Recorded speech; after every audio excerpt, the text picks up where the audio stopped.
রাত্রে গেছিল থানা হসপিটালে গেছিল, হসপিটাল থেকে তখন মারা গেছে হসপিটালে, মানে ড্রেসিং করতে করতে মারা গেছে। আমি প্রশাসন কাছে আবেদন করছি আমার জন্য কিছু ব্যবস্থা করে দেয়, তাহলে আমার সংসারটা চলবে কি করে।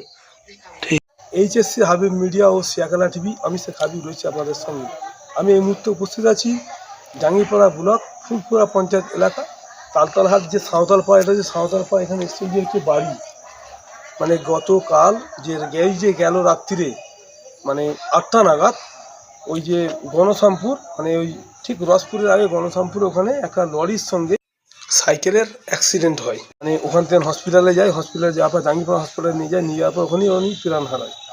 এখন বাড়ির লোকের বক্তব্য যে আমার ওটা বড় ছেলে, সংসার ওই চালাতো, ও ছেলে যে চলে গেল আমাদের চলবে কী করে। ওই জন্য পুলিশ প্রশাসনের কাছে আবেদন যে আপনারা কিছু একটা ব্যবস্থা করে দিন যাতে আমাদের সংসারটা ভালোভাবে চলে। ছেলে তো চলে গেছে, সেভ ড্রাইভ সেভ লাইফ, আস্তে গাড়ি চালান জীবন বাঁচান, আপনি বাঁচলে আপনার পরিবার বাঁচবে, আস্তে গাড়ি চালালে জন্ম বাঁচবে। মানে একটা লরির সঙ্গে ভয়ানক অ্যাক্সিডেন্ট হয়। ওনার বাবা মা মিডিয়ার মুখোমুখি কী বললেন তা আপনাদের শোনাবো। আপনারা ভিডিওটি শেষ পর্যন্ত দেখুন, বেশি বেশি জায়গা আপনার মূল্যবান মতামত কমেন্ট বক্সে জানান। শুনলাম কাকা আপনার ছেলে নাকি কাল সাইকেলে করে যাচ্ছিল, লরির সঙ্গে নাকি অ্যাক্সিডেন্ট হয়েছে, কি বলবেন? ঠিক আমি তো জানিনি সে জায়গায় ছিল, কী করে বলবো বলুন তো। আচ্ছা অ্যাক্সিডেন্ট তো হয়েছে। আচ্ছা, কখন হয়েছিল ঘটনাটা শুনেছেন? ধরুন 8টা, রাত 8টায় হয়েছে ধরুন। আপনাকে ফোন এলো? হ্যাঁ ফোন এলো, ওরা মোবাইলে ছবি পাঠিয়ে দিয়েছিল। আচ্ছা, ওইখানকার লোক সব পাঠিয়ে দিল, মোবাইলে ছবি পাঠিয়েছিল। দেখে চিনতে পেরে হ্যাঁ গেলেন? চিনতে পেরেছি, ছেলেকে চিনতে পেরেছি আমি। আচ্ছা, ওর ছেলের বয়স কত, নাম কি? ছেলের নাম 25 বছর বয়স, নাম? মান্ডি নাম ওর। অজয় মান্ডি। হ্যাঁ হ্যাঁ হ্যাঁ। আচ্ছা, আপনাদের এই বাড়িটা এখানে এই জায়গাটার নাম কি? এটা ফুরপুরা, তালতলাহাট ফুরপুরা। এই পাড়াটার নাম? এটা সামতালপাড়াই বলে, সব আচ্ছা, সামতালপাড়াই বলে, আদিবাসী বলে সামতালপাড়া বলে। আচ্ছা, এখন যে অ্যাক্সিডেন্ট হওয়ার পর হ্যাঁ আপনারা থানায় গেছিলেন বা হসপিটালে? রাত্রে গেছিল থানা হসপিটালে গেছিল, হসপিটাল থেকে তখন মারা গেছে হসপিটালে, মানে ড্রেসিং করতে করতে। আচ্ছা, ওরা থানাতে তুলে দিয়েছে, হসপিটাল ডাক্তাররা তুলে দিয়েছে হসপিটালে। কোন হসপিটালে নিয়ে গেছিল? এই জাঙ্গিপাড়া হসপিটালে। আর জাঙ্গিপাড়া সরকারি হসপিটালে নিয়ে গেছিল? হ্যাঁ। আচ্ছা, কখন মারা গেছে খবর দিয়েছে? ওই তখন হবে 9:30 মতন হবে, মানে অ্যাক্সিডেন্ট হওয়ার পরেই মারা গেছে? কিছুক্ষণ পরেই? কিছুক্ষণ পরে মারা গেছে হবে। আচ্ছা, হসপিটালে ড্রেসিং হতে হতে মারা গেছে। কোথায় যাচ্ছিল? ও শ্বশুরবাড়ি যাচ্ছিল, শ্বশুরবাড়ি। কোথায় শ্বশুর বাড়ি? ওইটা মুসলিম দিঘির ধার বাড়ি। মুসলিম দিগদার জাঙ্গিপাড়া এলাকায়? হ্যাঁ জাঙ্গিপাড়া এলাকা সব। আচ্ছা, দিগদার, তাই তো? হ্যাঁ। আচ্ছা, আপনার নাম? আমার নাম বিজয় মান্ডি। আপনি এখন কি চাইছেন? এখন আমি চাইছি যে এখন গাড়ির মালিককে তো কেস নাকি হয়ে গেছে, থানা বড়বাবু বলেছে যে যদি গাড়ির মালিক আমাদের ফোন করে, অন্য ফোনে ফোন তো টাকারে কেড়ে নিয়েছে সব ওদের, বলেছে যে গাড়ি যদি ফোন মালিক করে তাহলে বলবে আমরা সব কিছু জানি না, যা করবো বড়বাবু করবে। আচ্ছা, গাড়ি থানার আন্ডারে আছে? হ্যাঁ থানার আন্ডারে গাড়ি ধরেছে? হ্যাঁ গাড়ি ধরেছে।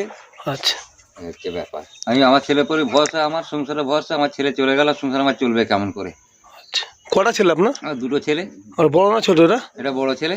আচ্ছা, প্রশাসনের কাছে আবেদন করছি যে আমাদের ব্যবস্থা করে দেওয়া হোক, না আমরা কি খাবো। আচ্ছা, এই হচ্ছে আমার আবেদন। আচ্ছা, আপনার ছেলের নাম কি? অজয় মান্ডি। আচ্ছা, কোথায় যাচ্ছিল? কোথায় যাচ্ছিল কি জানি, আমি তো বলতে পারবো না, আমি তো মা, আমি তো বাড়িতেই থাকি। আচ্ছা, কোথায় যাচ্ছি কি করে বলবো। আচ্ছা, কি বলে বেরিয়েছিল বাড়ি থেকে? ও আমাকে বেরিয়ে বলেছে যে একটা মিস্ত্রি পয়সা পাবে বলে বেরিয়ে গেল। আমি হ্যাঁ তোকে খুঁজতে যেতে হবে না তো? বললো না খুঁজতে যেতে হবে না, আমি ঠিক চলে আসবো বলে বেরিয়েছে। আমি তো জানি না কিছু, আমাকে তো কেউ বলেও নেই, শুধু 8টা সাড়ে 8টার সময় খবর পেলুম যে ছেলের অ্যাক্সিডেন্ট হয়েছে। আচ্ছা, তা আমার বড় ছোট মেয়ে দেখলো, ওর বাবা দেখলো ছবি, আমাকে দেখাইনি।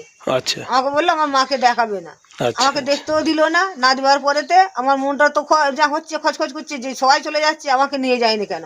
আচ্ছা, তখন বলছে তোমার শরীর খারাপ, তোমাকে নিয়ে যাবো না, তোমরা মেয়ে ছেলের সঙ্গে কি করবে বলে আমার বড় ছোট মেয়েকেও নিয়ে গেল না, আমাকেও নিয়ে গেল না। তা সকালে সব কুটুমজন আসছে, আমি জিজ্ঞাসা করছি তোমরা এত কুটুমজন কিসের জন্য আসছো?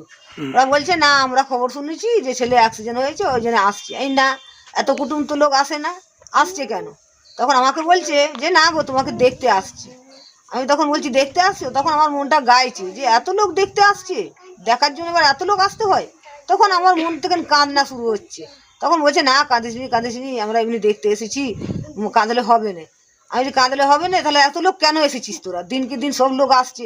তার বেলা 12টার সময় করে আমার ভাইকে বললুম দে তো ফোনটা, তোরা কেউ ফোন দিচ্ছিস না, আমি ফোন করবো বলে ভাইকে ফোন করলুম। বেলা 12টার সময় ভাই বলছে হ্যাঁ রে দিদি তোকে না বলে পাচ্ছি না, ভাগনাকে উঠিতে তুলে ভাগনা এরকম আমাদের ছেড়ে চলে গেল। তখনই আমি খুব কাঁদছি যে আমার ছেলে চলে গেল। হ্যাঁ ভাই, এই কথা বললি আমাকে, হ্যাঁ, যে আমার ছেলে চলে গেল, তাহলে আমার যে ছেলে চলে গেল আমার সংসারটা চলবে কি করে? সেই তো উপায়দার। হ্যাঁ, তা আমার ছেলে চলে গেল, আমার সংসারটা কি করে চলবে? ওই জন্যই তো আমার সংসার চলে, বড় ছেলে ও। হ্যাঁ, ও 1000 টাকা করে উপায় করে, গাছ কাটা কাজ করে। আমি প্রশাসন কাছে আবেদন করছি আমার জন্য কিছু ব্যবস্থা করে দেয়, তাহলে আমার সংসারটা চলবে কি করে?